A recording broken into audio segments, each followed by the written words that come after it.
Oh. Don't fuck this up. Hey. Cheers, my brother. Appreciate you. And I appreciate that little tidbit of letting me know that people have been getting robbed at the BP gas station in Syosset. You never see it on the news. Why? Why? Because they don't want the home values in that area to depreciate. That's good. Well, that's just the thing. Like, if something happens in, like, luxury town where the name is very high, you never hear it on the news. Well, I'll tell you what. My boy is a cop down in Orlando. Brandon? Yeah, Stoll. Good dude. Love Stoll. Stoll's been on the podcast. I actually just used him as a clip. I saw that. Yeah, I saw that. Bro, that guy's still dodging me. So I hope he saw the fucking clip that I'm shouting him out now. Piece of shit. But yeah, Stoll's a cop down in Orlando, and he tells me some fucked up shit that goes on down there. Bad. Like, and Disney World. Is it Disney World or Disneyland down there? Disney World. Yeah. Lands in California, I think. Yeah. Brainwash World is what I like to call it. They keep all of that shit intentionally out of the news because they want Disney World to be Orlando and the magic and this. It's fucked up, man. I just don't understand why transparency is so rare nowadays. Just be real. I don't know. Like, don't get me, bad shit happens everywhere. Like, there's always going to be robberies. There's always going to be bad people, bad dudes, bad shit that happens. If you're going to be a news outlet, and this has nothing to do with any particular news outlets, this goes for everybody. You can't be one-sided. You got to talk about everything. You have to, because you're not going to get that, though. Of course you won't. No, of course you won't, because it depends on who owns the news corporations, and it depends on who's cutting them checks. So it depends on all of that. But realistically speaking, just a little transparency, just a little bit. It'd be beautiful, and it would help a lot of people out because, listen, if that's a regular occurrence, which you're saying it is at the gas station, bro, people need to know that shit. I go to that gas station. Sometimes I never leave my car on, but sometimes I leave Kenji in the car when I go and run into the That's actual another place. thing. They about 10 days ago, they did the same thing, and a little kid was in the car. They realized half an exit away that there's a kid in the car. They turn around? No, they pull over on the LIE. They got it. They told them to get out on the HOV lane of the expressway. How old was the kid? I don't even know. I didn't find out, but all I know is a kid. They told the kid to get out of the car and stand on the side of the road. Bro, could you imagine like a fucking 7-year-old just stand on the LIE? On the HOV lane, bro. Not even on the side like where you could walk on they grass. weren't even courteous. They said, get out. Get the fuck out. Take your Pokemon with you. Like, is that your action figure? Fuck you. Get out. That's okay, that's a special kind of asshole, too. That's a special kind of asshole. I'm hoping Kenji would maul them. I don't know. It would have to be trial by fire. We'd have to just figure it out. And I don't want to even try. But I would hope that they would come into his space, realize he's in the back, and he would just show his teeth and they'd run. But I was talking to a friend of my mom's last night. We had a drink.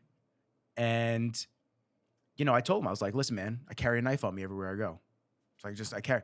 And he's a little bit more liberal in his viewpoints. And he was just like, you really feel like you need that? I go, yes, I do. Do I think I'm walking around in the ghetto? No. Do I think I'm walking around in like bad areas all the time? No. But violence and bad shit happens everywhere. It doesn't matter. It could be the fucking Hamptons. There are people that intentionally want to harm others, steal from others. And I'm sorry, but if you're going to try to harm me and my friends, me and my family, me and the dog, or just me, and it's me or you picked the wrong one, bro. I may go down. You may fuck me up. I'm not saying I'm the champion fighter. I'm not saying I'm gonna fuck everybody up. But I'll tell you what, man. I'm not going down without a fight, man. You're not getting me and trying to punk me over. Bro, I don't get the thought process. But nowadays, that's another thing. They're stealing catalytic converters. They're stealing everything. Those TikTok videos are wild of them. And the fact that first off, the fact that the police don't do anything, at least from what I'm seeing in the videos, I can only go at face value for what I see.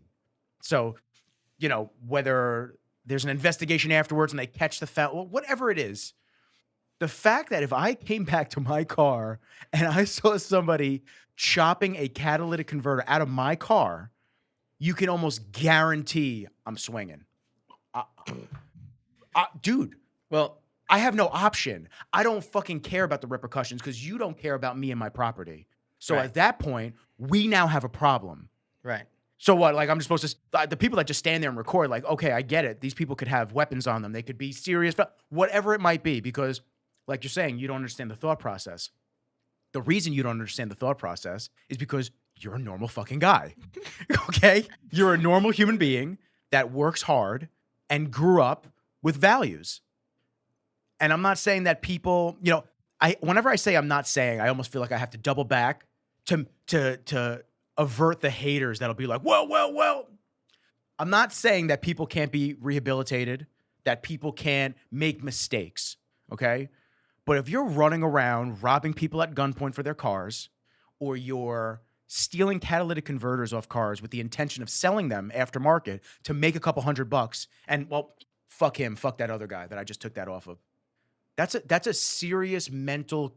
I'm not even gonna say illness. That's just a mental state that's just fucked, and Yeah. that's a special kind of fucked. It really is. No, it is. But that's the type of people that I'm talking about when we talk about having to potentially defend ourselves or be vigilant and understand the threats and risks in everyday life. There are so many people that walk around with their heads in the clouds because they choose not to see the bad. They want to just watch the happy-go-lucky news stories and not understand that you don't have to be in a bad area for bad shit to happen. Right. You could be anywhere. So the important thing is that you either take self-defense, you train, you make yourself less vulnerable and less of a risk of a target. That's all you can do. Something I learned, like growing up on the North Shore of Long Island, a lot of parents didn't see other views of other people. So they grew up one way. And listen, some kids grow up one way, and that's all right. But you have to be open to seeing that there's other lifestyles out there, and you have to be aware of that.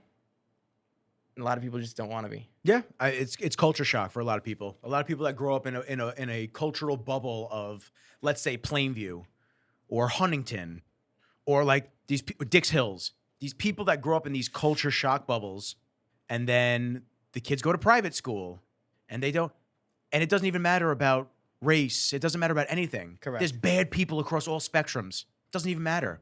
There's fucked up people all over the world, all over every community. It doesn't matter. That's So it's like you have to understand that, and you can't just pinpoint a viewpoint on what. Oh, it's a bad area. Bad shit only happens there. Nah, bro. Shit happens everywhere. Stay vigilant, man. Bro, I told you, I carry the appendix, man. I got the appendix knife on me everywhere I go. I don't want to ever use it. I never want to use it. right. That I have it with the intention of never using it. It was $160. It was $160 that I hope I never have to actually utilize. I hope it's just a cool thing that just sits there all the time. Great. But God forbid I ever have to, I'm going to defend myself. Like I'm not going to sit there. That is a dope piece. Oh, it's dope, bro. I fucking love this thing, man. That is Spartan dope. Blades, bro. Spartan Blades is gangster, man. This fucking thing is the shit. I mean, it's awesome. And the fact that it has a ring hole for you to actually be able to hold on to it. God forbid you actually have to use it in a way where you have to worry about the knife slipping. And then you can use it for non-lethal shit. You can use it as a brass knuckle for the ring. You can use it as just a You just a window punch a for a window punch, a blunt object to hit a wrist away, keep people, get a little bit of distance from yourself, from other people. I'm a huge advocate of training and understanding, especially in self-defense. I want to start taking Brazilian Jiu-Jitsu again. Like I took it very, very minimally when I was younger. Where do you go? I went to Sarah's for like maybe a month or so, and then I broke my hand. I punched the wall. It was fucking dumbass. I was angry. I lost my wallet. I punched the wall, and I didn't realize that the wall was Cement. solid, dude. That bitch was solid, dude. I snapped my shit so bad, and I was casted. They casted me like this. Okay, do you understand how uncomfortable that is to have a cast like this for a month and a half? bro, when they took the cast off, I was like, oh, dude, it's ridiculous. So I took Sarah's. I took Kenpo for a little while when I was younger. I took Kung Fu when I was younger. I was a purple belt. I could have kept going and got my brown and black belts, but I wasn't really into it back then. But I think over the last couple of months, especially, switching training, becoming more. I keep using the word, it's like a corny, vigilant, becoming more aware, like really aware. I've always been aware. Like when I went away to college, man, I was in New Haven, dude. New Haven's not great, okay? New Haven is rough, especially by the park in the center of New Haven, right near Yale campus. Okay. Bro, it's bad. Like, no joke bad. But guess what, man? Kept my wits about me. Everybody that walked by me, dudes looking for problems, saying shit, this and that. What's going on, man? That's it. Nod my head. What's going on? I see you. You see me. We're not threats to each other. Could they have acted on it? Of course. But generally, when you notice the person, they don't want to do anything now. They generally speaking, when you notice the person and they see that they're being watched, they're less likely to make a move like that. Right. Because it's all about surprise. They want it quick because they what did Jamal say on one of the episodes? He's like, if bullies really wanted to fight, they'd be fighting dudes that were tougher than them. Correct. They'd be going after dudes that are big and strong to try to make their point. So if you're walking up the street and somebody's saying something to you and you try to like shy away, you're showing weakness because you don't want to have interaction with them. Yeah. So therefore they're going to come at you even more. Yeah. But if you acknowledge them, they're going to be like, all right. Bro, mad people. They're going to think twice. Dude, mad people when I was working in the city too, and I was doing the audio video stuff. They'd talk shit. Got crazy people when you're walking by. Just look at them. What's up, man? You know, or you don't even say anything. Just look at them and keep walking. That's it. Make the eye contact, walk away. I see you. I hear you now. I'm keeping a tonal reference point on where you are and what you're doing, but we've made the eye contact and that's it. Like Right. And it, dude, there's tons of shit that happens even more so. Girl I know, she just started working in the city. Dude jerked off on her on the subway. Jerked off on her. Homeless dude, maybe homeless dude, crazy dude, whatever. Actually cornered her and jerked off on her. And there were about, she said, 10 to 15 males that were just standing there. They were like disgusted that it was happening, but they didn't do anything. Like, this generation and society has just let it just slip. I'm not saying everyone's got to have a man role and you got to be a man and defend everybody. It's not the case. But if there's a woman that's defenseless and dude's not even pressing her physically, he's just being vulgar and sexual with her, bro, get the fuck out of here, dude. Yo, back of the train. Go somewhere else, dude. What are you doing? Like, you think like all it takes is one dude to say something, then the sheep man, oh yeah, you stop it, man. Like then they'll start yelling at it. But really, no one. We're losing as a society, man. We're fucking losing. Way behind, bro. Oh, I love how this is how we start the episode, by the way. I love how this is kind of how we corner into like the Alex LoRusso episode. 13 minutes on vigilance and staying self-aware. Oh, see, you got me started, man. That was it. Bro. We cracked. Wait till the rain kicks in, bro. Bro, we cracked a rain. You got me started. That's it, bro. It's over. So anyway, this is delicious. Thank you. Yes, I will let the boys at Rain know, dude. This is a hit. What made me upset, sort of, they released it at the Arnold, and I hadn't had it. I was not drinking caffeine then, so they were handing out fucking cases of the stuff, and I'm just sitting here. I'm just sitting there recording everybody. I'm like, yeah, it smells good. I'm like, yeah, it smells good. And then when they sent me the fridge and they sent me the stuff, the product, I was editing. And I'd look at the fridge. I was like, they're chilled to perfection, aren't they? Back to editing. Look at the fridge again. It was almost like the mask, the helmet was come on, drink me, baby. I was like, you know what? Fuck it. I cracked this thing. I went, oh, this is bananas. This tastes like somebody went to Stop and Shop, bought a rainbow sherbet bucket. They let it sit outside in the heat that we've had the past week. And all of a sudden they decided to put it in the refrigerator and drink it. Just drink it. It's just... It's It dude, tastes exactly like rainbow sherbet, bro. it's so good. I mean, I love it. And you know, my biggest listen, everybody knows I talk about it often. I talk about Rain. Obviously, I shoot for them. I love Rain. The guys are there. The guys there are great. The company is phenomenal. Um, but I wouldn't talk to the extent I do if I really didn't like the product. I'd shoot my videos, I'd collect a check, and I'd call it a day. But no, I want to see them flourish. I do love them as a company. The team is amazing. I hit up the GM. I said, "Yo, my friend Marina is having a breast cancer event. Any chance you guys want to be a part of it?" Done. Send me her information. I'll send some cases. Like, Wow. they're just good dudes, man. Yeah, Like, they yeah. don't, there's no rhyme or reason. And I told him, I said, listen, I'll get content for us there and this and that. He goes, don't even worry about the content. We just want to be involved. Just good dudes, Yeah, man. that's good. And on top of it, when I had an athlete, I'm not going to say who, when I had an athlete come on the show, and he's not sponsored by them. So I'll just, because I know Aaron Banks is sponsored by them, I don't want people thinking it was him. He brought a Celsius, the athlete that came on the show, and I dumped it out. I said, you're only allowed to have Rain. I dumped out the Celsius in the bathroom. Bro, that shit was like neon green. I'm like, dude, what flavor is this? Energy drinks are energy drinks. Right. Whether they're good for you or not, whatever. I like them. If I have an energy drink, that's all I have for the day. But if I dump this out, it's clear because they don't use coloring. Bro, that shit was like glow in the dark. I was like, dude, what flavor is this? I was like, that can't be good for you, man. The neon green color. I'm trying to think. I only drank 2 of those before. Yellow number 90. The Sorry, colors Cel. are- I'm not trying to dig at you guys. Just that's what I've seen. I don't know. I actually never tried Celsius, and I don't Never. intend to. This is my shit. These are my boys. But listen, to my man Alex LoRusso. I had the pleasure of meeting you. How many years ago? I think it was like pandemic, like 2020, right? When I came into the store. 2019, 2020. Yeah, 2019. Was that when I was working part-time? Mm, I was working elevators during the day. And I Yes. would come in part-time once or twice a week. in 2019? Yeah. Yeah, because I was doing elevators in 2018 after my accident.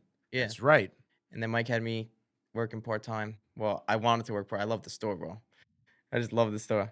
So Yeah, man. It was man, the network just grows with really good people as I've expanded not only business wise but my relationships. You know, I really wouldn't have set foot in Empire if it wasn't for Jamal. And it's not to say that I wouldn't support you guys. I just didn't. didn't know. You know, once he started talking about Empire, I was like, oh shit, I gotta go. You know, I gotta go hit the homies up. Like, you know, this is part of the network. Right. And then I was able to meet Mike and you and just Patrick, dude, everybody. It's been a blessing to meet really down to earth, hardworking, good people because they're like we were just saying, fucking 18 minutes worth. There's really bad people, a lot of them, and there's really bad people with bad morals. And I try to associate with good people all the time. So you are certainly one of them. Thank you. But what not only was surprising to me, of course, man, Jeff. You know what? Jeff's wife listens to the podcast all the time. Ashley, tell Jeff to text me another time. We're doing a podcast right now. We don't have time for this shit. Where's Kenji? Do me a favor. Go grab my phone real quick. Grab it right there. That bitch won't be buzzing all I forgot to put it on Do Not Disturb. Probably asking me if I want to play Halo. No. Yes, but no. So what was really cool to find out the more we started talking was that you were getting your own store with Empire, and it was nice to see the boys expanding within. You know what I'm saying? Yeah. Like, I feel 100%. like there's a lot of people that try to buy into stuff like that. So like outsiders coming in, getting a franchise type of situation, which is not what Empire does, but technically speaking, but try to buy into the store. Oh yeah, let me open my own store. And then you have an outsider coming in, but you were kind of bred from within. You learned the culture, you were part of the family, and then you were able to get your own store. And it's just nice to see that because I'm a firm believer in growing your own people. You know what I'm saying? 100%. Yeah. So 100%. I love what I do. I love everything about it, but it's a lot of fun. It is 100% a lot of fun. better than fixing elevators? Yeah. Bro. Elevators, you know, they got their ups and downs. Who invited this guy? Who invited him? No, but it's it's definitely a different lifestyle. So it's when I was doing elevators, me myself, I wasn't taking care of myself. I was so busy focusing on getting to the city, getting, you know, on the elevator, fixing it, helping whoever I had to help, doing whatever I had to do. Now it's just like I go to work and it's fun. I love interacting with the customers. I love everything about it. So You work your ass off, man. Work your ass off. Nah, don't be bashful. Don't be coy right now. You see him shy, he's like this, you know. Nah, man. My man, most days, at least since until he started getting more help, open to close, man. No time off. Not a lot of people can do that, man. Not a lot of people will do that. That's a separating factor. So that's awesome, dude. 100%. So we'll get into the store, but I wanted to get into your background and who you are and kind of your journey, because you posted something recently and you were hitting me up and you were saying that you wanted to start getting out there a little bit more. Correct. I mean, what better way than Rizzology, baby? Listen, It's a we fact. just chop it up, we do our thing, and we talk realness and we talk real facts. So, when we first started talking, I was made aware that you were in a pretty bad accident, I was. and I just wanna kind of get those details, and then we'll kind of go into what it was like, some of the emotions, recovery, stuff like that. So, please tell us what happened. So, December 29th, 2017, um, I went out with a few friends. I was the designated driver. You know, being the good guy, I was a designated driver, didn't drink. We were in Farmingdale.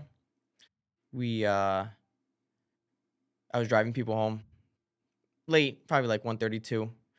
I was going a long way around back to this girl's house, drop her off. I was going northbound Wanto Avenue, about to make a left-hand turn on Hempstead Turnpike, and a guy had hit me at over 100 miles an hour. I think they clocked him, well, they estimated about 110. So he hit me in my driver's side door. I flipped probably 8 or 9 times over 2 cars down the street about 300 feet. Instantly, my car burst into flames. I was in the car. My passenger was in the car. 3 guys, a few others, bystanders were helping, trying to pull us out. And they said it was like a movie. They said they pulled me out. They were carrying me away, and then a piece of fire dropped into the cab of the car. One of the guys that was carrying me turned around and he goes, "Yo, there's a girl in the car." They put me down. They went over and they just ripped her out because they didn't know if the car was going to blow up or not. And they said it was like a movie. As soon as they pulled her out, they were about 3, 4, 5 feet away. The truck just went out, exploded. Brand new truck, bro. I didn't even have 1,000 miles on the truck. It was a brand new truck. Just got off the lot on December 8th of 2017. What type of truck? Dodge Ram. Saved my life. Dodge, send the check. And another truck for my Send man. the check. Yeah, send the check now. But yeah, no. So I remember the whole night that I was out. I was placed into a medical coma. They told my parents at the hospital that they should probably prepare to make arrangements at the funeral home. So what were the damages, like what were the injuries to you that caused the need to be put into a medical coma? So I had heavy swelling of the brain. I had blood on my brain. Were you wearing a seatbelt? I was wearing a seatbelt. In some of the pictures you could see on my neck, the seatbelt had caused bruising. Yeah, usually it does. If there's a bad accident, there's usually bruising across the chest, neck. The girl in the car, her bones were sticking out all over the place. Ooh. So she had 6 or 7 surgeries. I'm not 100% sure. She has a plate from her throat to her shoulder. She has a plate in her foot and her shin. But yeah, it was crazy. It's just I don't remember anything until the first vivid memory I have is December 18th of 2018. So 18 days later is when I remember. They had woken me up from the medical coma like before that, but the first date I remember, the nurse was writing the date on my whiteboard. So you were coming too? A little bit. I was. So before you say the date before you talk about when you remember waking up, what was the last memory you have before you were put out? The last memory I have, I was dropping 2 people off. They had gotten out of the back seat of my car, my back seat of my truck, at their house, and they're saying goodbye to me and the girl that was in the front seat. I said, "All right, we'll see you later." And I remember the guy was holding the door, but never. That's the last thing I remember. He's never shut it. And that was like 15 minutes before the accident. Damn. So the 15-minute gap of memory from the brain swelling and stuff like Right. that Did they say that that was actually from the extenuating So injuries, or was yeah, that so what because happens of is when you go through a traumatic incident like that, your body shuts down. it erases It it erases almost? a little bit. Gotcha. But I remember the whole night that I was out. I remember exactly where we were. I remember exactly the way I left the parking lot. I remember the exact route that I went to get home. Um, but yeah, it was crazy. Yeah, I mean, listen, I've been in accidents before. I haven't been in an accident that bad. You know, my accident was a dude hitting me doing 80 from the side, and I blacked out, but I came to, and I don't have any memory loss of the actual situation. I just don't. I guess I do a little bit, but maybe it's not like 15 minutes worth. It's maybe a minute worth, Right. 30 seconds. Because I remember taking a left down the street. Guy had no headlights on, so I took a left, smashed into my car, and that's all I remember. I remember the sound of the metal hitting. That was it. And then I remember coming to, and I was in my car, and the car was flipped to the other, like not flipped over. It was just spun to the other side. So I remember that. And then I remember getting out of the car and just having extreme rage. 0 to 100. Real quick. Yeah, because I bought that fucking car with my own money. I was not thrilled. So I was like, okay, you didn't have headlights on, motherfucker. Like, I'm not very happy right now. Yeah. So nowhere near, obviously, the magnitude of that. So coming to, you came out of, and how many days after that? The first date I vividly remember was January 18, 2018. The nurse was writing the date on my board. So it was almost a month. Yes, but I had been woken up earlier than that. Okay. So I wasn't in a coma that long, but I remember this is the first date that I vividly remember, and the nurse was writing the date on my board. I'm looking around the room, and it feels like when you're in a state like that, it's like it feels like a dream. You know those dreams that feel so real, but they're not. They're dreams. Yep. Well, this was like a real situation, but I wasn't. It felt like a dream, but I wasn't in the dream. I was in real life. So I'm like, yeah, you're writing the wrong date.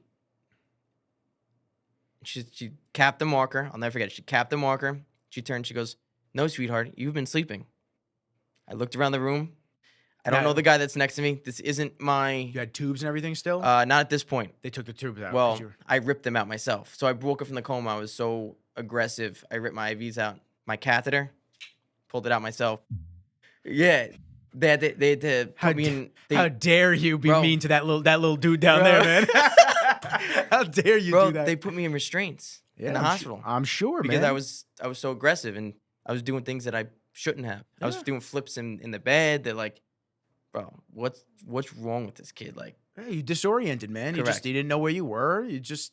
Your brain is on autopilot then, and you're just shut down. well, There's no logic. I'll tell you, coming out of the coma, I was like a newborn. I had to relearn how to walk again. I had to relearn how to talk again. I had to relearn how to use the left side of my body. Like, it was very weird for me. So when the nurse was capped the mark and she said, "No, sweetheart, you've been sleeping," and there's a man that I have no idea who it is to my left. And then I look to the right and there's He's in picture- another bed. He's in another bed in Okay. the same room. I look to the right and all the I'm next to the window. But every window had pictures of me, my friends, my family, my mom, and my mom labels them mom, dad, brother, Matthew, brother, James, brother, Stephen. And I'm like, what the hell? So then I go to get out of the bed and she's like, no, sweetheart, you can't walk. I'm like, what? So I went to get out of the bed. The nurses came in, they put me back in the bed, and I'm like, what are you talking about? She goes, everything's all right. You've just been in a coma. And I'm like, no way, bro. I'm like, what are you talking about? So it was very weird. But before that, when they had woken me up, I was very slow, very slow. Like, you talk to me, I would space out. 5 minutes later, I'd answer your question. So let me ask you this: so when you saw the pictures with labels for all your family members and relatives, did you read that and already know who they were? Yeah. So you were already coherent at this point. Okay. So people would come in the room and my mom or my dad, this is Aunt Tweeter, this is Billy, this is Rob. And I'm like, I know who they are, asshole. Like, this is my friend Rob. I know this is Rob. Like, so it was so weird. They're like, well, he remembers that. What do you think you don't think I remember? They're like, they didn't know what. Yeah, you don't know based the on a brain extents. injury. Based on a brain injury, there's everyone that has a brain injury, there's no one that's the same. So everyone's brain handles things differently. So the diagnosis was this is one in a million. This is no, you know, there's no same brain injury. So it was like they didn't know where I was going to be. After I lived, they said he's going to need an aide for the rest of his life. He'll never work a day again. Well, then that quickly went out the window. Yeah, I mean, we're in my office. It's just me, you, and Kenji, so no aid. Damn, guess y'all doctors don't know everything. Listen, but here's the thing. I don't know how to say this. So if I was to not have the mental strength that I had, I could have felt bad for myself, and I could still be walking around, and I should have an aid, or I wouldn't be where I am. But I grew up in a place mentally where it's not the size of the dog in the fight, it's the size of the fight in the dog. So I had to rock like that. It's very easy to feel bad for yourself 100%. when you're down and out. 100%. Very easy, man. We've all been there. Shit goes bad. Shit goes south. Life, health, anything. And it's very easy to sit there and go, why me? Fuck this and that. You know, unfortunately, my father is a prime example of that, of somebody who kind of, I don't want to say threw the towel in, but just didn't try after he got really diagnosed with multiple sclerosis. So I'm not saying that he I'm not saying that he was as bad as the prognosis and everything that he was going through, but there's a lot of people that live with MS that are fine. Right. In terms of like athletic capabilities. And just like brain injuries, diseases are all different for every single person. Correct. So I'm not trying to throw shade. We have our differences. We don't speak now, whatever. But you know, you get diagnosed with something, you either make that mental decision, and this is in life too. Am I going to better myself? Am I going to try to do everything in my power to either get better, get stronger, get back to what's normal? Or am I going to throw the towel in and just be like, well, fuck, I guess this is my fate.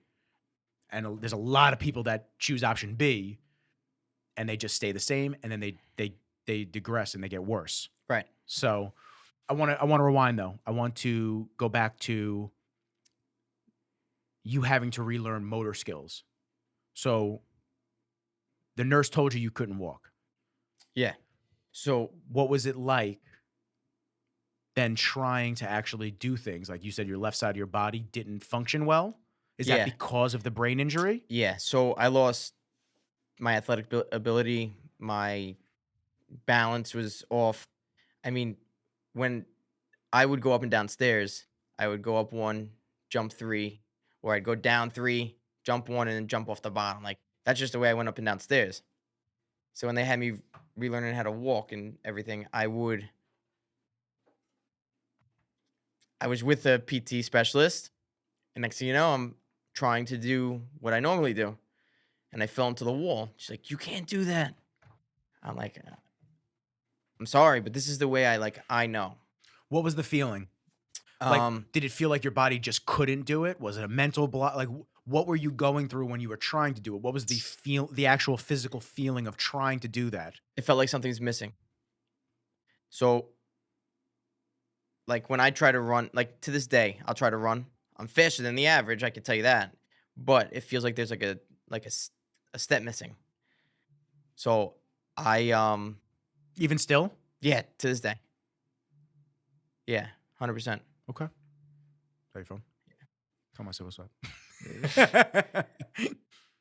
Okay. So like rehab process, what was it like? I was supposed to be in rehab for a year. They were gonna send me upstate. A buddy of mine worked at Glen Cove Hospital, and they were able to get me into traumatic acute brain unit at Glen Cove. I feel like I helped convince the doctors to let me go home, but I just think that they said I was pretty much ready. So at home, my dad put handlebars in the shower, make sure I didn't fall. They didn't know if I was gonna get dizzy or have seizures at any point. Um, yeah, all of that was just crazy. And then I had an aide that was with me during the days for like a month and a half. She would take me to PT. My parents would take me to PT, OT, speech. What was that like?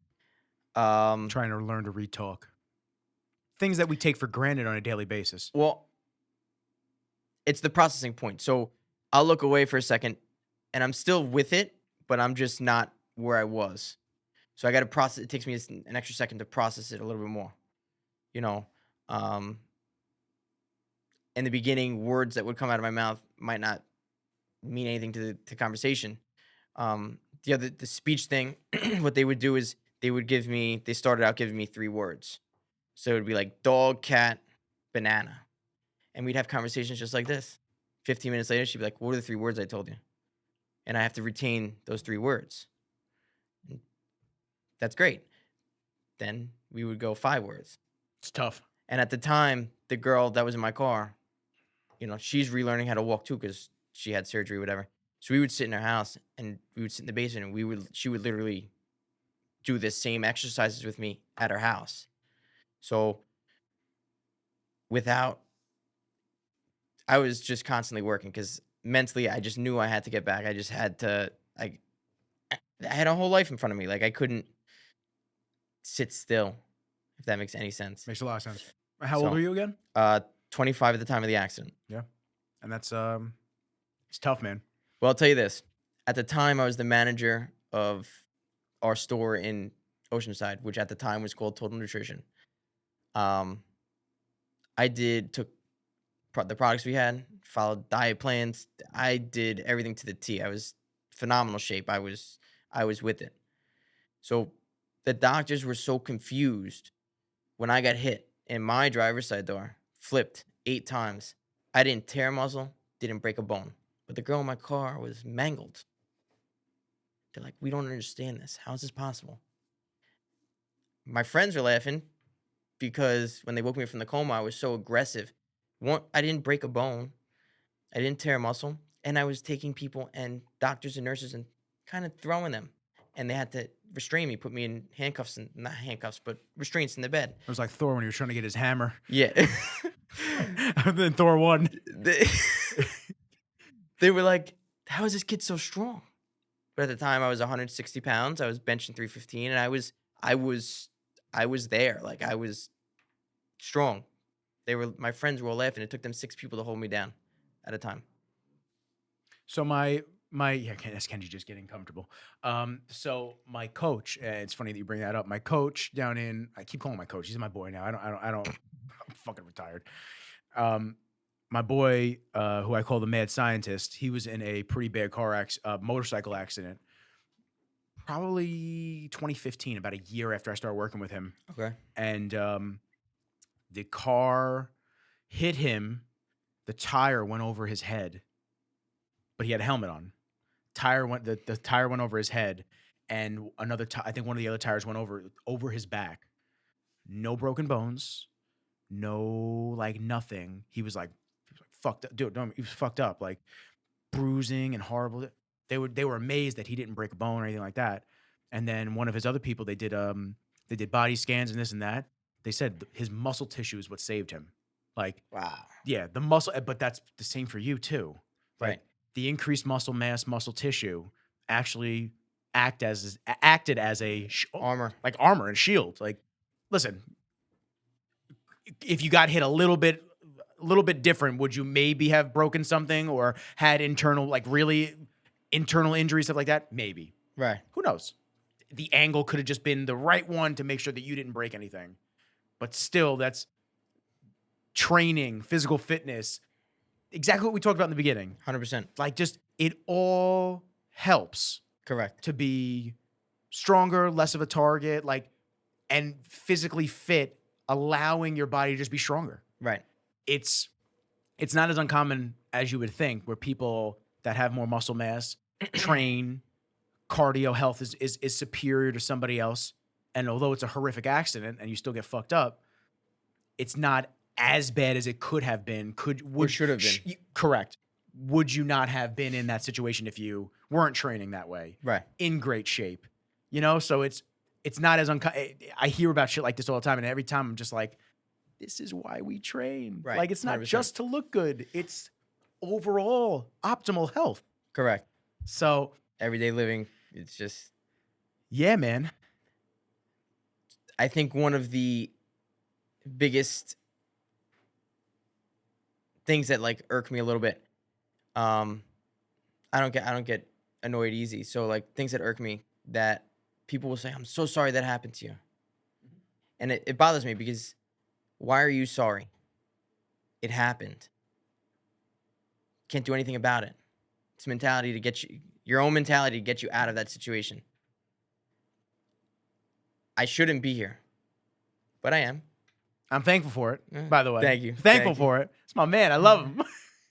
But it's like, I go to the bar, people are like, ah, can't believe you're, like, to this day, people go to the bar, they haven't seen me in 3-4 years. How you feeling? Feel great. I have a beer in my hand, or I'm standing there talking, having a full-on conversation with you.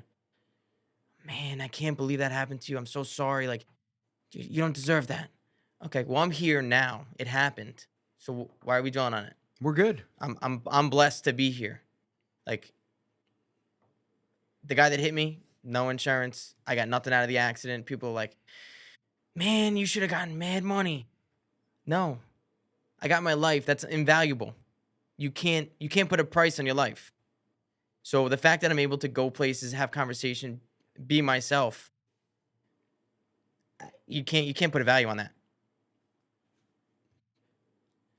Yeah. I'm laughing because it's so true. Because people will always, unless they're in a situation like that, they'll always say, oh man, you know, like, oh, it's, you know, the stuff or the money, this and that. And they don't understand exactly what you just said. Like, your life is important. Who's that? Someone say hi. Mike. Doesn't he just wants to be on someone else's podcast so bad? Tell him he's gonna have his own episode. It's human life can never be replaced. Correct. We don't know what happens after this life. You have no idea if you come back. You have no idea if there's an after. You have no idea. So you got to try to just, I got to remind myself all the time. You got to be in the moment. You got to really just like be in the moment, live. And if you get into some shit like that and you come out of it alive with your life, like you're saying, that's the gift right there, man. Right. 100%. Bro, you could have been in a coma for fucking months and they could have been like, okay, well, there's nothing we could do. It's crazy because accidents and little stuff that happen, I like kind of have like an edge to, like, not an edge, like a taking to. So there was a girl involved in a car accident last July. The driver that hit them passed away. The kids in the car passed away. The Uber driver that was driving them passed away. She's the only one that lived. My mom, being the fact that she's a mom, took to that. So she, did what she could. She reached out. Right now, right after we opened Syosset, the girl that survived came out of the coma. The mom brought her to my shop. I met her. She was in a wheelchair. I talked to them for like an hour. On my birthday, June 15th, the mom was just coming by with the daughter. She is not in a wheelchair anymore. She's walking. So the fact that I could see that and just tell them it's, every day, you just got to strive every day. Just keep pushing every day, every day. It's going to be hard. It's going to be hard, but you got to keep pushing. I tell them, I'm on texting basis with them. Like I text them, text the mom, the sister I'll reach out to. I mean, unfortunate acts. Like that accident last July was unfortunate. It was happened out east. Those are the vineyards, right? Yeah, they were leaving the vineyards or wherever they were out east, and a kid was speeding and hit the Uber driver. And listen, it's just, that story is just, it hit Long Island because the two or three kids were lacrosse players in college. She was a nurse. How's she doing now? The mom updates me. Darlene updates me every once in a while, once every 2-3 weeks. She's doing well. She's doing Good. better. She's It's a long road. correct. It's a long road. 100%.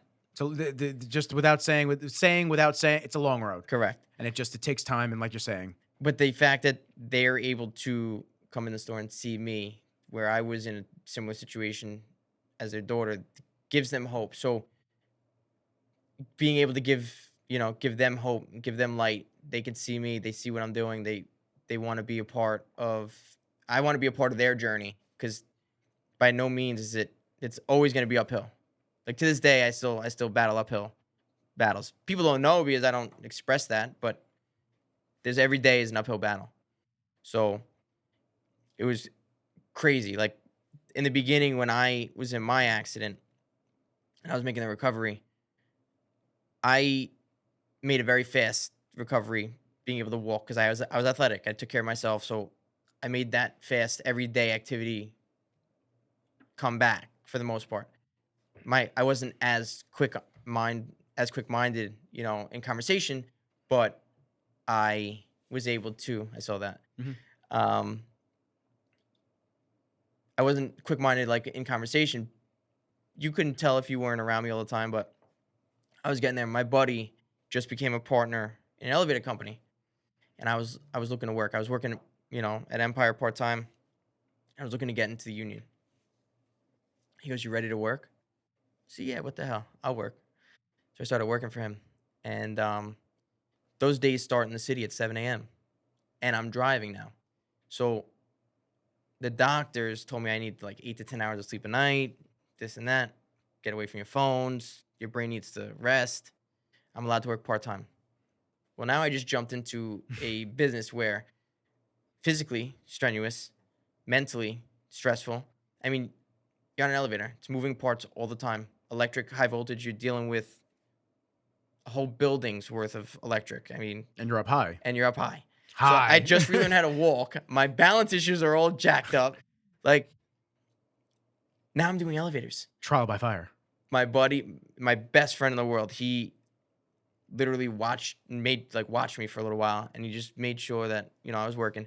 But I didn't want to oversleep in the morning, so for 2.5 years I slept in a recliner, a chair, because I would get home late, I would shower, I would sit in the chair, I'd sleep for 3-4 hours.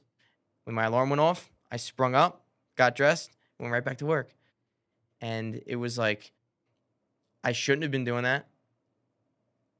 But then I was. And then I left his company for a little bit and I went to another company. Now I'm not inside the elevator anymore doing 7-8 stop buildings. I'm on the side of skyscrapers, bro. Like 80 stories in the air. And now my buddy's not supervising me anymore. I'm in a harness. I'm wearing a retractable if I'm 6 feet from the edge. We were on floating platforms in the middle of Manhattan. Like, I shouldn't have been doing that. Like, people shouldn't be doing that. I shouldn't have been doing that. So one day, I'll never forget it, my first week, I get to the job. They bring me up to like the 82nd, 83rd floor.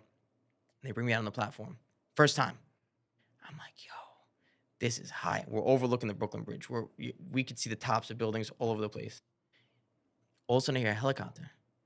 So I weasel my way on the side of the building, go to the edge, like where I'm holding the beam, and I'm looking up like this. They're like, that. My first name's John. So they're like, Johnny, what are you doing? And I'm like, the helicopter, it sounds really close. I'm looking up. They're like, yeah, look down. And there's a helicopter going by down below. And I'm like, holy shit, that's how high we are. Bro, I was scared of heights. Not anymore. Like, I'll tell you that Trial by much. fire, man. 100%. And then one time I took the lifeline off somebody's back, but I left their lanyard on the lifeline. Goes up. It goes up like a floor and a half. And they're like, where's the line? And all the guys point up. And the foreman says, who did it? And all the guys point at me. They're like, the new kid, Johnny. And they're like, all right, kid, climb. I said, what? They said, you got to climb the side of the building, holding onto like one pipe, climb like a ladder, and go up and grab it. I said, I got to climb a floor and a half on like the 72nd floor. I said, no shot in hell. They said, you don't want to do it? Get the fuck in the elevator, go down, get your shit, and don't ever come back. And I'm like, I guess I'm climbing. I guess I've turned into a mountain climber today. When I got it, it came down. Everyone's clapping, like, yeah, the kid did it. And the foreman says to me, he goes, all right, Johnny, go home to your little girlfriend and tell you were Spider-Man today. And I was like, all right. So I ended up, every month I had to go to the doctor. I had to go to the neurosurgeon or the neurologist or whatever. And the doctor says to me, she tests me, like my motor skills, everything. She goes, all right, so you're back to work part-time? And I said, At the time I was working 6 10s. 60 hours a week on the job is a lot. She's like, I said, I'm doing a little bit more than that. She goes, how many hours a week you working? I said, 60. She goes, doing what? I said, you want to see? She goes, I looked at my mom. My mom hadn't seen the picture at the time. And the doctor goes, I'll see. I pulled out a picture. It kind of similar. It's similar to the lookalike of, like when they're building the Empire State Building, the guys are sitting on the beam eating lunch. Mm-hmm. I'm on the edge of a building and I overlook and there's a building 40 stories high. Looks like small as hell. Looks like an anthill. And they're like, she's like, oh my God, are you allowed to be doing that? I said, I don't know. You're the doctor. You tell me. She's like, all right, as long as you don't have headaches, you don't ever have to see me again. And this was like 9-10 months after the accident. So they're like, wow, the fact that you made this recovery this fast is ridiculous. So I'll tell you right now, I can't play sports the same way. No. The fire department, I play fire department softball, so they put me in the outfield like I usually play. Somebody hit the ball to me, and I'll think it's in front of me. I'll run all the way up, fly over my head. I see the 3 or 4 balls. Still. So if I'm running and I'm trying to track down a ball, now I'm close to it, but I still see 3 or 4 balls. Like I have to put my glove up just to knock it down because it's just not, my athletic perception is not where it used to be.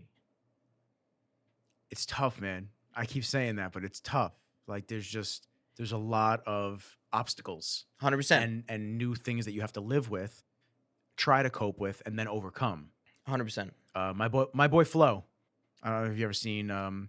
You probably have seen his account, but I'll have to introduce you to him. He had a TBI last year, traumatic brain injury. For those who don't know, he got hit on his motorcycle, and he was. This is the second motorcycle story you're telling me. Yeah, man, and I want to get one next year.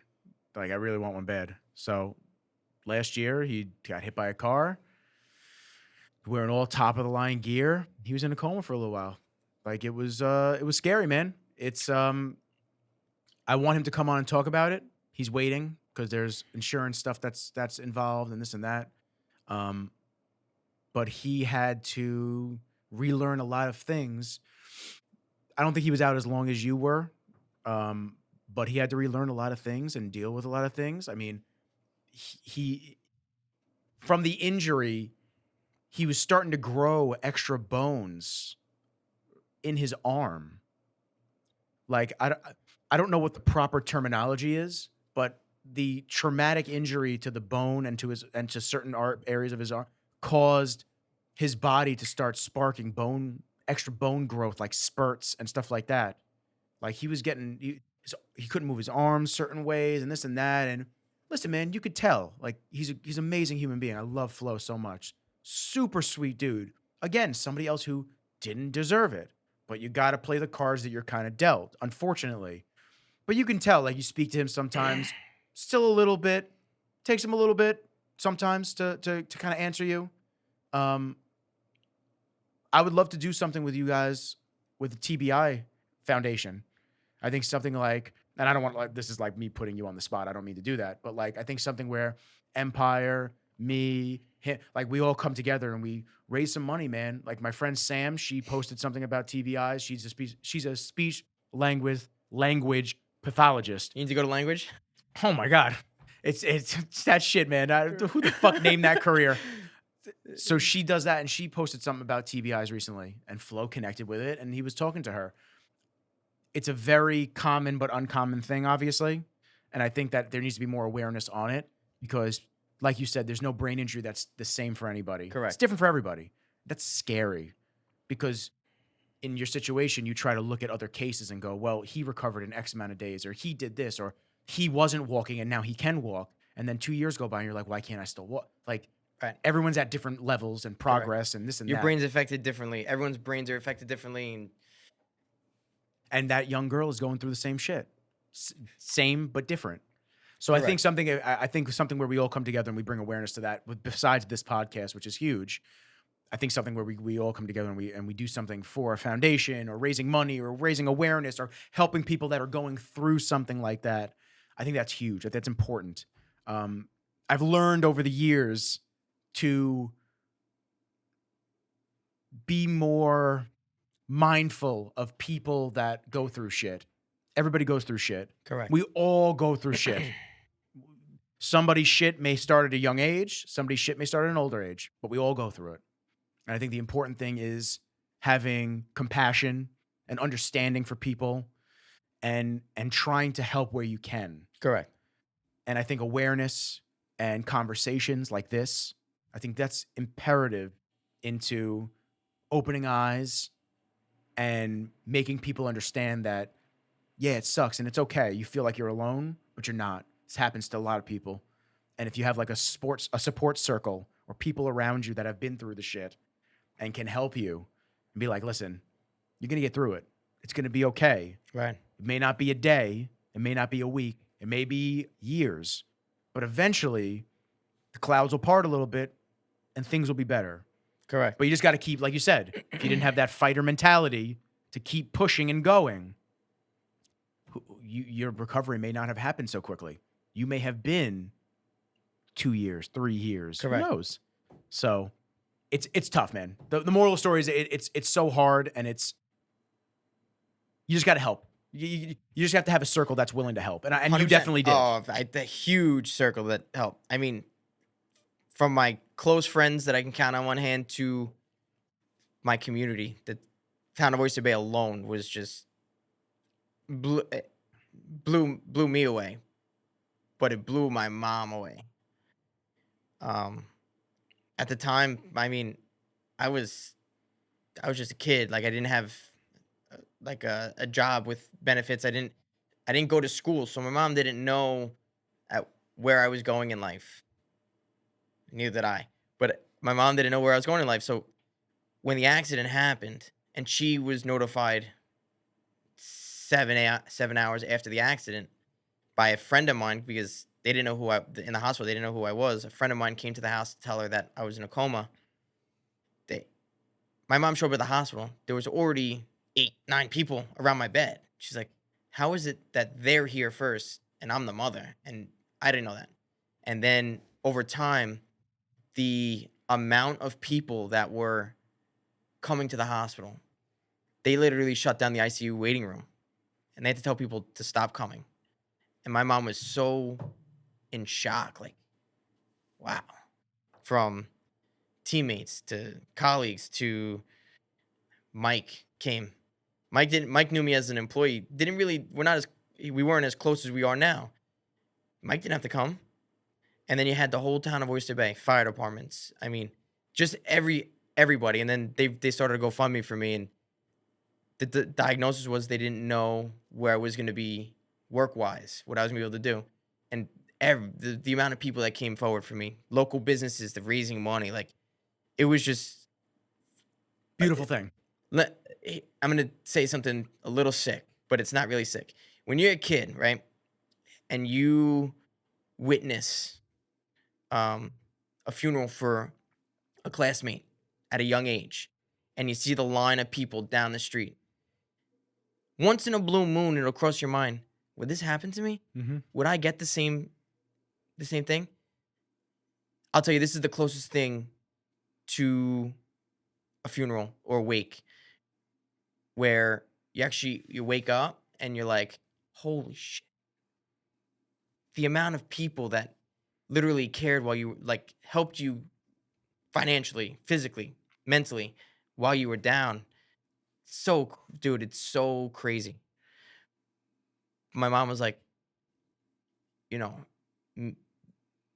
my son, she obviously, I lived in the house, but she didn't know me as this person that everyone came to your support. She just thought that I was just another kid on,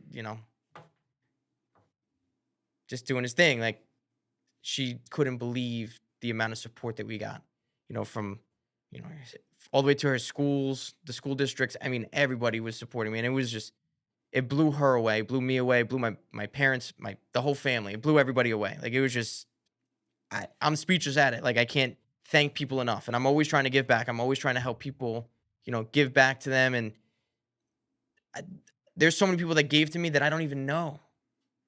Like, my mom will say, "Oh, this is so and so. She donated to your GoFundMe," or "This is so and so. She gave you this, or he gave you this." And I'm like, "Thank you so much." Like, in my head, how can I repay you? Like, I just want to give back, and I just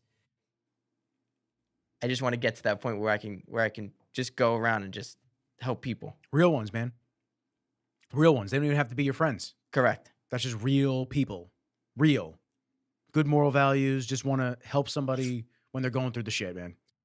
Yeah, it is crazy. Side note, Good. for anybody that doesn't know, because you were saying that they couldn't determine who you were at first. So for anybody that doesn't know, if they try to open up your phone, you need to go into the health app and put all the emergency contact information in there. Because what happens is, I'm gonna teach all y'all something. I don't know if you can see this on the camera, but if they try to unlock your phone and they can't get in, on the bottom left corner, there's an emergency button. And if they hit that emergency button, there's a medical ID on the bottom left corner that you fill out. Okay? And that medical ID will show the person that's looking at it who you are, your picture that you determine. It'll show you how old, if you're an organ donor. It'll also show sharing emergency calls and lock screen, weight, height, and your emergency contacts right there for them to call without having to unlock your phone. Wow. Okay? So I implore everybody to fill out the medical ID form on their iPhone. I'm sure Android has something else, but that is huge because I'm getting chills, man, because I'm thinking of people that get into horrific accidents and they can't determine the face of the person. Well, and I'm thinking of my mom, who would be distraught if she didn't know that I was in an accident and 7 hours, 8 hours, 10 hours, day goes by and she has no idea that I'm in the hospital. That's important. Medical ID on iPhone. I don't know what it's called on Android. So they didn't know who I was. So they took my license out of my wallet and they taped it on the. I was John Doe in the hospital. They tape it on there. They taped until they took my license out and put it on the hospital bed. I was, sedated for 10 days, 11 days, whatever the time was. When I woke up, one of the first things I asked her, I said, "Can I have my phone?" Now, they were sitting there, my family, my friends, they were sitting there trying to push codes for the past week and a half. Oh, they fucked couldn't you. get my code. They fucked you, man. Hold on. They said they finally just let it sit, right, for a few days. I said, when they woke me up, I said, "Can I have my phone?" So they didn't think anything of it. They didn't think I was going to remember. They give me my phone, right? Beep, beep, beep, beep. Unlocked. Hundreds of messages. Oh, I thought they failed so many times that it was like 30-day waiting period to unlock your phone. They didn't lock it. So they give me the phone. Beep, beep, beep. Holy shit. There's like 500 messages here. I clicked a group thread. And now I'm scrolling through, just reading. I'm like, holy shit, is this my brand new truck? And it's like pictures of the truck like crunched and like the news articles and News 12. And I'm like, is this my truck? They're like, oh shit. He's up. They're like, he's up. Grab the phone. No more phone for a while. Because they didn't tell me that that I was in an accident. They just gave me my phone. They didn't even know that I was gonna be able to unlock it. Yeah. I didn't remember anything at the time. But yeah, they said that was funny as hell. Oh, I'm sure. I'm sure, man. Let's fast forward now. Okay. Empire Nutrition. So you're obviously working your ass off at Empire, and there's an opportunity to now open a store in a location that you guys were determining. Yeah. So in 2017, when I was working for Mike as a manager in Oceanside, I was like, "Yo, this is a far drive. It's an hour and 10 minutes from my house, 45 minutes depending on the day." I'm like, "Oh, Mike, let's just open up North Shore." He's like, yeah. But at the end of the day, I was just an employee, helping him out, That was just like joke talk. Then I got into the union and I was like, I did it for like a year and a half. And I was like, I think I gotta do something that I love. It was cool. My best friend owned the company and I would do anything for him. So if they needed me to go out at 4:00 in the afternoon, drive to Hicksville to pick something up and then drive back to Brooklyn, I would do it. Love the kid. Love the kid. But at the end of the day, like, my strengths are in having conversation about things that I enjoy.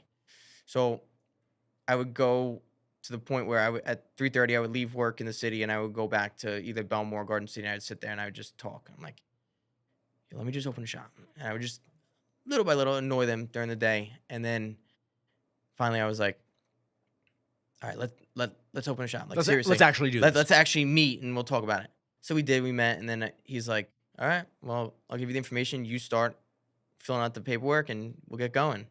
So I was talking to the accountant. They set up, everything that I needed, and we started. It was filed July of 2020, July 31st of 2020. Brain injury, memory, Anyway, so July 31st of 2020, I filed the paperwork. It took us July, August, September, October, November, December, January, February. Yeah, 7 months to find our location. So we were looking in one area for a long time. Didn't work out.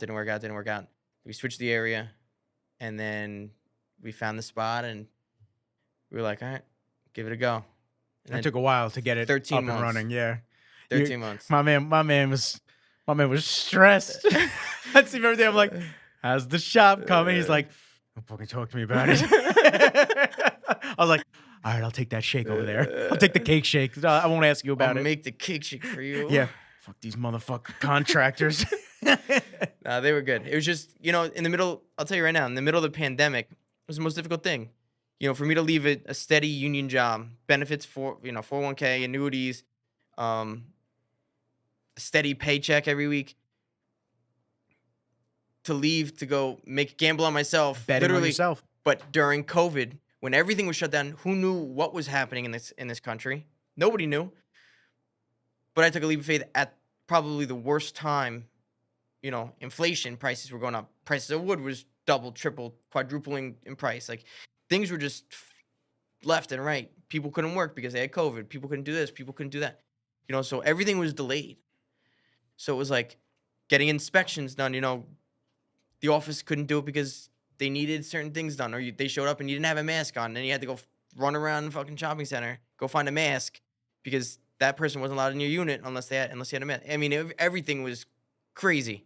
But then we finally got going, and we're here, we're open, I have fun every day. I know you do. So I know you do. I love it. I'm there, The damn mayor, man. Everybody comes in there chopping it up. I come in there, I hang out. You try to sell me mass amounts of CMOS. CMOS? CMOS. You want to try CMOS? All right, I'll try some, Alex. Goddamn, man. Yo, CMOS is phenomenal for you. I'll tell you It right now. is. Dude. I'm not debating it. Shout out Kenny, Nature's Nectar, because once we got that in and he was there on our grand opening day, he was sampling out his shots, his CMOS. Good dude, man. Bro. Very nice guy. Good product. He's got backyard barbecue over in Freeport on the Mile. I mean, he's got his CMOS is a hit, bro. I'm telling you right now. I don't know what to tell you. Does anybody see how excited my man gets when he talks about CMOS? I'll get out of the seat. I'll talk about CMOS all day. I'll go to random places and the conversation will just go little by little, and then all of a sudden, oh, you have a back issue? I got something for that. CMOS anti-inflammation. They're like, what is CMOS? So can the CMOS fix my butt issue? Probably. Okay, so I'm just gonna start hair, skin, nails. It'll fix it. Everything. Well, I don't need my nails to get any longer, man. This shit gets like, all of a sudden, I feel like I go to sleep and I wake up the next morning, I'm like a werewolf. I'm like, what the hell? How are these growing so much? That's funny as hell. But listen, you're passionate about it. That's what the difference is. You're passionate about it. You love it. Just like we were talking earlier about like rain and stuff at the shop. Like, you want to push things that you love. Right. That's what it's all about. Like, if you're pushing shit that you're not passionate about, the sales will never come. Like, people know that you're bullshitting. Like, it's not, but because you know the effects of things and you research and you try to bring new things and exciting things into the shop, that's what a business owner is supposed to do. Right. So you're doing exactly what you're supposed to be doing. And listen, man, you're a successful entrepreneur. You're doing your thing. I love seeing it. I love trying to send people to you guys. You got the meals, you got all the supplements, you got the smoothie, you got the juice bar. What was the juice I love? AMG. That was a good one. There was another one though. Sour Patch Kid. No, Ultimate Orange. Ultimate Orange. Yeah. My shit, man. The Ultimate Orange was delicious. You guys are a one-stop shop for a lot of things, and coming from a GNC or a vitamin shop. You know what I'm saying? Like it's a real feel to go to a shop like Empire. Right. Talk to you guys. Just be like, what do you guys recommend? This is what we've experienced. Like really, like you're not getting commission on the products that Correct. you sell. Okay, yeah, you're the owner of the shop, but like doesn't matter. It's like you're literally pitching things that you guys try supplements, you guys try things, and then you say, oh, this is what our experience was with this. Right. We like this protein powder because it tastes better than this one, or whatever it is. You're giving actual real world recommendations instead of some fucking kid going, yeah, the Optimum Nutrition is the best protein. This protein bar is great. You know what I'm saying? Right. It's an actual shop that people come in, they hang out, they talk to you. Here's the thing, and if someone walks through your door, right, they're there looking for advice. They're looking for your opinion, because if they knew exactly what they wanted, they'd go on Amazon.com and they'd buy it to be at the house the next day. And they wouldn't waste the gas, their time, or their money coming to your store. They want to hear what you have to tell them. So every time somebody comes in the store, I just love telling people about different things. Whatever product they're looking at, great. I'll show you something else too. And they're like, well, what does that do? Well, let me teach you about it. Let me just explain it to you. And next thing you know, they leave with it. They come back like 3 days later. Yo, that was amazing. I had a kid just message me yesterday. I put him on C Block from Condemned. And he texted me. He's like, bro, I feel amazing. He goes, and the flavoring is it's delicious. He's like, thank you for the recommendation. I'm like, this is why I opened a shop. Like, I don't want to just give you something where you never come back. I want you to come back all the time. So I want you to. I want that to be my repeat business, but repeat business because I helped you. Correct. And it was authentic. And it feels good when you help somebody either lose weight, gain muscle, and especially over time, like you watch them shape. So it's like that caveman picture where you watch like how we were monkeys at one point and then we have developed into men.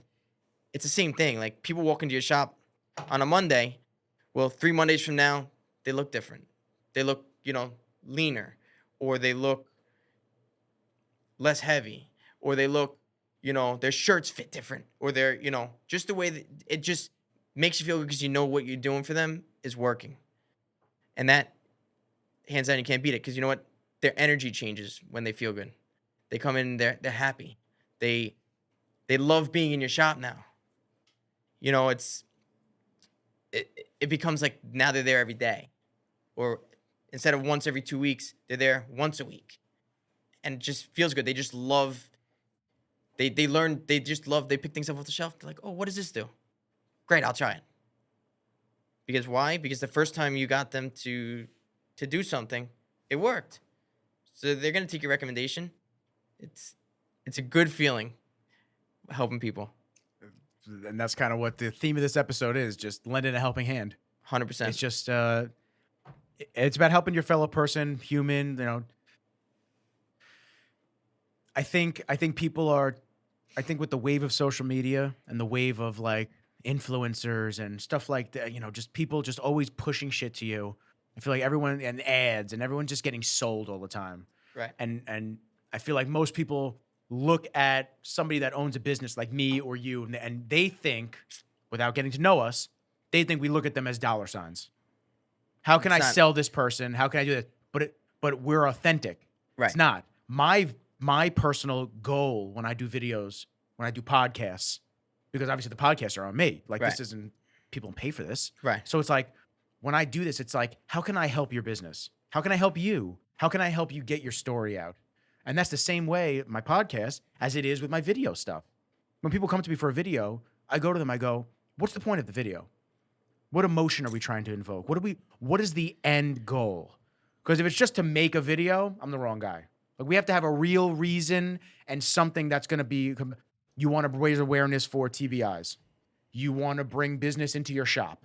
You want to talk about a dog product that you made, whatever it might be. How can I help your business? How will my services help you? Same thing with you. How can my services help you lose weight, gain muscle, feel better, be healthy, Right. because you care. I care. If I didn't care, I wouldn't do this. Right. I'd go work for a production house. I'd go do my, you know what I'm saying? Like, I'd go put my hours in, I'd leave, and I wouldn't have any fucking 24/7 stress. Like, That's a fact. you know, that's part of the game that we play. Like, there's always something to do, there's always somebody to talk to, there's always somebody to help. So, you know, if anybody gets anything out of this episode, I think it's to never give up, keep fucking going, help your fellow man and woman out, because everyone's struggling in their own ways and everyone's got their own journey and battle that we all have to overcome. And just be a good person, man. Like, that's really like the main keys, man. That's a fact. But touching on like overcoming adversity, right? So since a young age, um, for some reason, I always took to people that overcame adversity. So when I was in third, fourth grade, the first CD I bought, I paid $2.50 to a kid named Devin. I'll never forget it. He gave me a burnt CD of Get Rich or Die Trying, 50 Cent. Love that.